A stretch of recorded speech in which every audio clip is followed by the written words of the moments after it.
Hey, aren't you the new member of the Dinobot? Scar? Yes, Grimlock. Okay, then here's your initiation. You need to defeat each Dinobot member.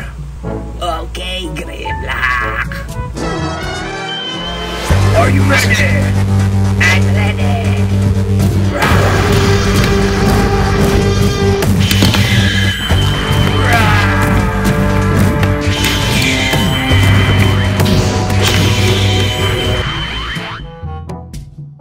So am I a real member now of the Dinobots? Yes, you're now a member of the Dinobots.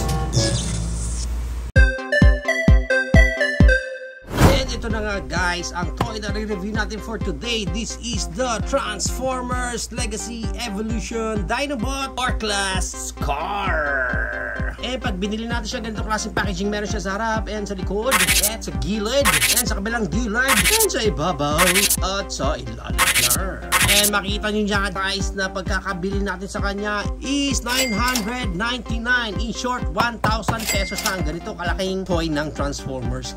And pag na-unbox na natin siya, ang kasama lang niya dito is syempre nandito yung ating manual and also yung love letter lang sa atin ni Hasbro.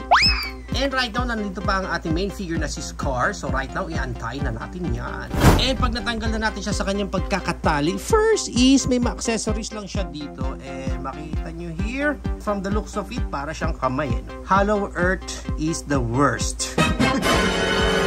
Even yung paint up niya, hindi na lang ginamit yung black na mold for this one. Wala tayong makita dyan. Ganyang klaseng magkaibang color. So sana nga yung plastic na lang na ginamit is black na lang. Anyway, ito pa isa niyang accessories and nandito yung head ni Scar. Magkamukha sila ni Snarl, no? Halos pareho sila ng mukha ni Snarl. Pero maganda. Maganda yung head sculpt dito ni Scar. Yan. And moving right along, nandito na ang ating main figure sa kanyang robot mode na si Scar. Check muna natin yung kanyang details. Yan yung kanyang face. Ang nagustuhan ko dito sa mga core class na to is even yung maliit na details na yun. Ayun, sa mata niya. Diba? May color blue eh. Makikita mo eh. Malalaman mo din naman eh. And ma-appreciate mo din naman yung effort niya. Okay, pero overall, ito na ang itsura niya. Parang mas bulky siya compared kay Grimlock. Ano? Pero maganda. So far, nagugustuhan ko yung overall look niya dito sa kanyang robot mode. Kasi maganda rin yung mga small details na nilagay nila dito yun. Although, pagdating talaga sa likod, ayan na, yung ating Hollow Earth. Kitang-kita. Okay, and then, para sa kanyang articulation sa head niya, naro-rotate lang yan, 360. Sa kanyang arms wide open, may konti lang eh. Ayan. Medyo limited lang din eh. Actually, may arms wide open siya, pero hindi mo siya masasagad sa pinaka mas mataas pa kasi ma-unpeg na dito sa part na. So far hanggang ganyan lang talaga yung arms wide open niya. Although, syempre, pwede mo yan maikot 360 ganyan.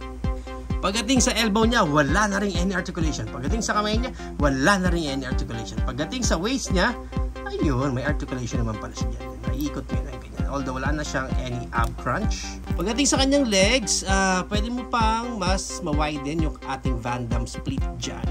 Yan, o diba? Van Damme split, ganda. Okay, and yung kanyang high kick, mataas yung high kick. Mataas yung high kick. And then, yung back kick niya, yan, ganyan naman kataas. And then, syempre, may ball joint siya dyan. So, pwede mo yung maikot-ikot na ganyan. Pagdating sa knee bend niya, ganda ng knee bend niya dahil yun sa kanyang transformation later.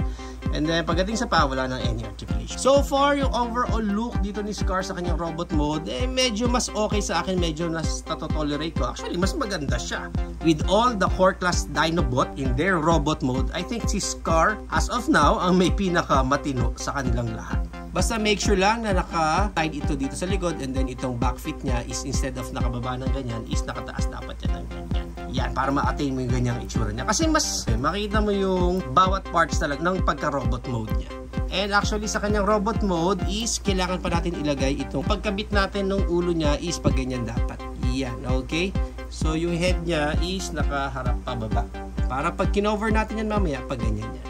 And then yung kanya, isa pang accessories which is yung kanyang obviously na kamay para kay Volcanicus. Pwede natin yan ilagay dyan sa peg niya. Yan, yan. mas mukha naman siyang Pew Bang Bang ng konti lang. And para sa robot mode, ang pinaka-size lang niya is around, hindi pa siya ababot ng 4 inches guys, mga nasa 3.5 lang siya actually. Now let's proceed na sa kanyang transformation. First na gagawin natin, syempre, yung kanyang hoodie, cover na natin yan pag ganyan. Then after nyan, rotate natin yung katawan niya. Itong left and right shoulder niya, actually pag kinompress mo siyang pag ganyan, ang kailangan mo pag gawin is itulak mo ito pag ganyan. Yan, no? Nakita niyo yun? So tutulak natin siya pag ganyan. Okay? Para lang mag-meet up sila dito sa gitna. Yan. Okay? After this, ito, pwede na natin pagdikitin yung mga legs na dyan sa likod. And then from here, syempre, i-fold na natin yan pataas na ganyan. Yan. Okay? So buo na yung armor niya sa likod. Then yung mga paa, lagyan na natin ng ganyan. Yan. Ready? And then ito kanya accessories na black. Okay, so ito na si Scar sa kanyang Dino Mode. Wherein, natutuwa ako kay Scar. So far si Scar, ang masasabi ko na may pinaka maayos na robot mode and at the same time mas may maayos na Dino Mode. Pero check pa natin details niya. And so far, okay, no? Kasi even yung accessories niya nag-complement sa overall look niya. Ganda ng mga spikes niya pa dito. Alam ko na yung dinosaur niya. I think is the Ankylosaurus ba yun? I'm not sure, no? So please comment it down below kung alam nyo yung dinosaur na nire-represent dito ni Scar. Yeah, and then maganda niyan, isama na natin siya sa iba pa niyang Dinobot friends. Tulad ng ating Core Class Grimlock with Becky, Dinobot Core Class Slug with Tipos, Dinobot Sludge na bondat na. Starting to look good na, no? Pag dumadami na sila. Again guys, ano, for me, ang pinakamaayos so far talaga is itong si Scar. Kasi comparing with the rest of the gang ng Dinobot, parang mas na-appreciate ko si Scar. Kung sino pa yung parang guesting lang ngayon sa Dinobot, siya pa yung may magandang both robot mode and Dino Mode, diba? Mas maganda siya, mas okay siya talaga. Pero syempre, hindi natin i-display itong si Scar natin ng naka-Dinobot lang dahil mas maganda at mas excited pa rin ako na makita na mabuo na natin sila as Volcanicus.